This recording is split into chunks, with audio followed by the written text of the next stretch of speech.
Hardy, can I steal something from you? Yeah, go ahead. I'm reading a recap of yesterday. Mm-hmm. Not good kicking.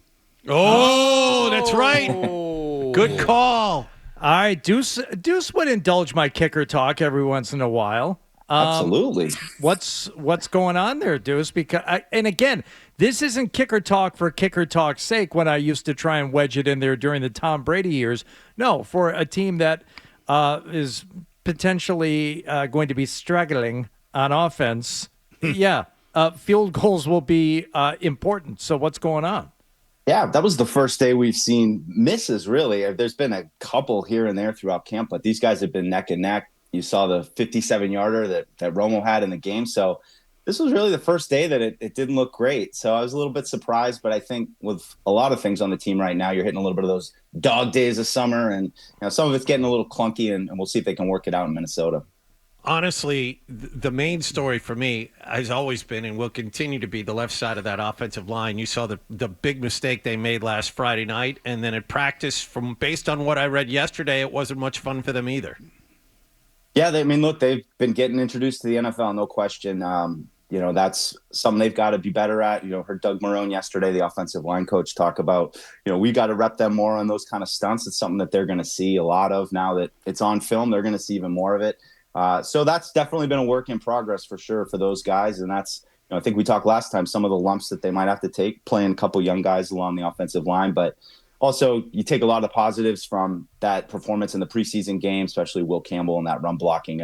The run blocking has been really impressive. So he's got to continue to work on the pass blocking stuff and working out those stunts. But you just hope with the experience, especially this week in Minnesota, they're going to get a lot thrown at him by Brian Flores. So hopefully that'll accelerate their learning curve a bit. Okay, so this isn't a reaction just to the game the other day, but it is on a second-round pick being used, and also the ball control problems from the starting running back.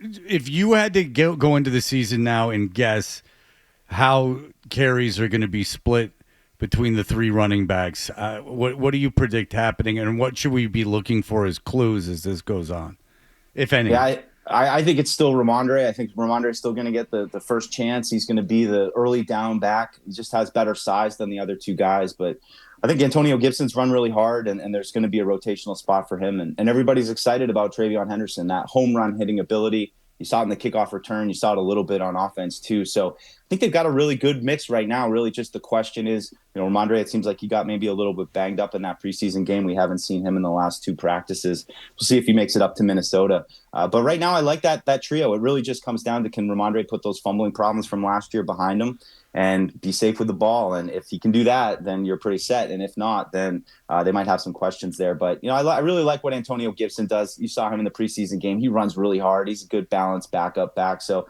I like the three they have. But, yeah, that's the key. Ramondre, keep hanging on to the ball. I know Stephon Diggs hasn't been out there yet, and I know it's hard to kind of get a feel for it because it's still relatively early, but what kind of offense is this? Is it ball control or based on the personnel, or is Josh McDaniels going to open things up the closer we get to opening day?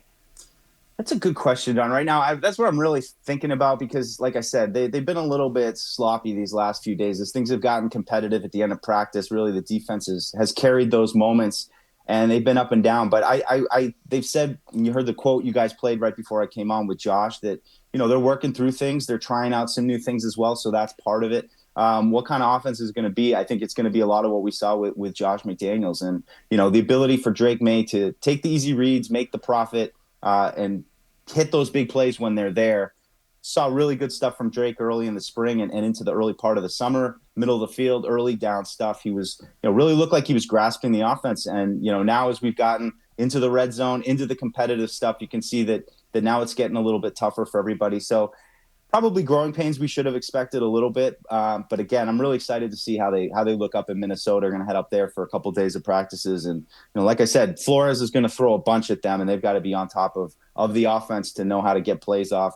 Garrett Bradbury said a couple of days ago when he was in Minnesota, he saw other teams come in for joint practices without a plan and get embarrassed by that defense. I don't think that will be a problem with Josh, though. I think I heard Zoe talking about Ramondre Stevenson, just back to him for a moment, how he came into camp looking a little more in shape.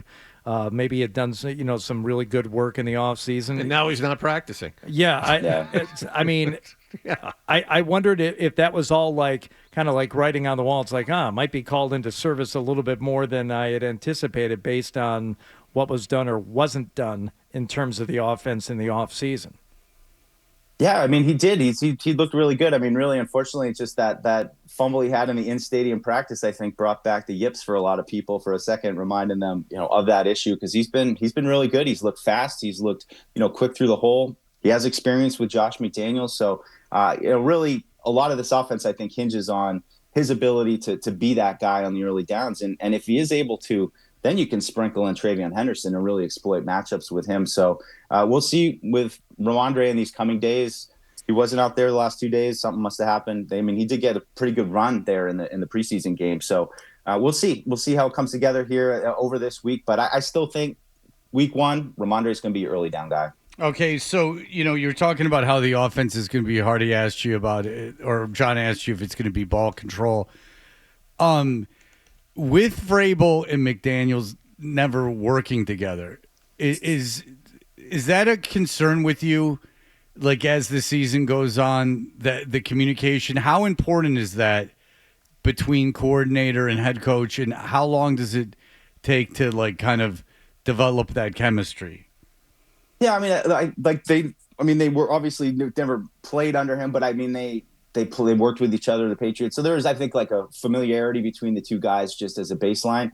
You see Mike Vrabel spending a lot of time with the offense. He said, that's the side of the ball that he isn't quite as up to speed on. And he's trying to, learn all the ins and outs of this offense as well. That's one thing that's really impressed me with Vrabel. He just, no problem going to any position group, any, particular guy, going up, giving them coaching points. So I think that they're pretty much on the same page. I'm not too worried about that. I think the biggest, concern right now for me is just how much of this offense can you get firing on all cylinders here over the last, we have 2 weeks of preseason and then, a week and a half of practice before they're going to get into that first game against a very, there's some talent on that Raiders team, especially Crosby, that you're going to have to deal with. So not too concerned about the relationship between those two. And I think as Mike Vrabel gets more of a grasp of, Josh and his philosophy and how he wants to do things, I would hope that it gets better. But I think they've got a baseline. So not a big concern for me, those two guys. Mike, I wanted to ask you about the defense, and one of the concerns is the pass rush. The Patriots really don't have a game wrecker on the edge, and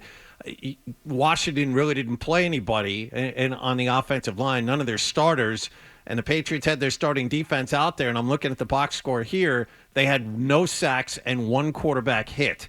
That, to me, is not a red flag, but definitely a concern.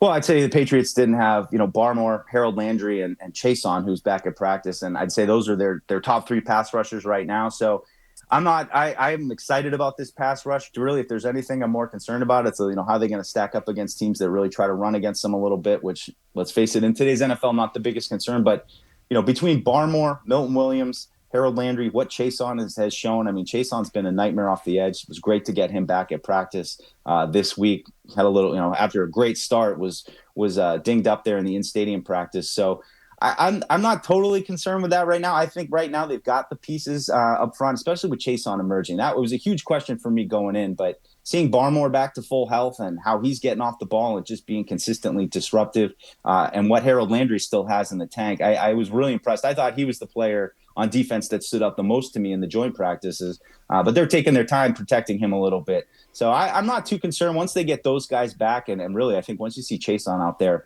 I think they've got some options with the pass rush.